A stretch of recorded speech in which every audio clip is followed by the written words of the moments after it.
অনেক আল্লাহ ভালো কাজ করতেন, অনেক ভালো কাজ করতেন। ভালো কাজ করতে গিয়ে আমি পুরো ঘটনা বলতেছি না, সে তার স্ত্রীকে বলতেছেন, দেখো আমি অনেক বড় আবেদ হয়ে গেছি, অনেক বড় আল্লাহ হয়ে গেছি, আমি জানামাজ পানিতে দিলে জানামাজ ভাষায় তার উপর নামাজ আদায় করি। তখন স্ত্রী বলতেছে, তুমি তো ইবাদত করতে তো অহংকারী হয়ে গেছো, তুমি তো আমার মাত্রাই দাও না। স্ত্রীকে বলছে, কেমন? বলে, তুমি যে ইবাদত করছো এতদিন, তা আমার এক আঙ্গুলের কামড়। কি বলছে? তাও তো সে, আমি এত বছর ইবাদত করলাম, এক আঙ্গুলের কামড়, এটা কেমন কথা? সে মনে মনে মর্মাহত হলো, বললো, কেমনে বলো তো? স্ত্রী কি করছে সেদিন? সে পোশাক করে পানি ব্যবহার না করে ওই অবস্থায় পাকশাক করছে। বাজার তবা করে আগে কিছু কথা শুনতে হয়, আল্লাহর গোলাম। সে ওই অবস্থায় কি করছে?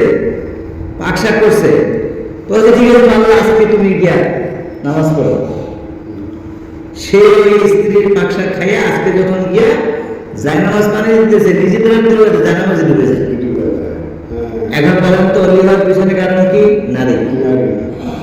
অলিভার পিছনে কারণ কি? এই জন্য আমি আপনার বাসায় আসতে চেয়েছি যে আপনি তওবা করবেন মসজিদে না, তওবা করবেন বাসায়। সবাই শুনো মূল কাহিনীটা।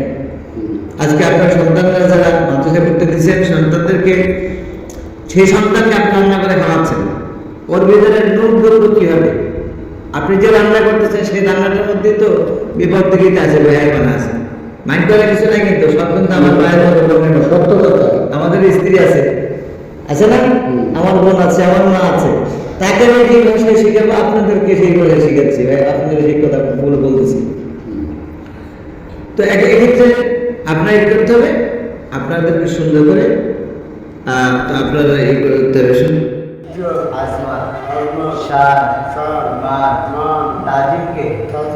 আমি সর্বোচ্চ শিখরে মর্যাদা দিব।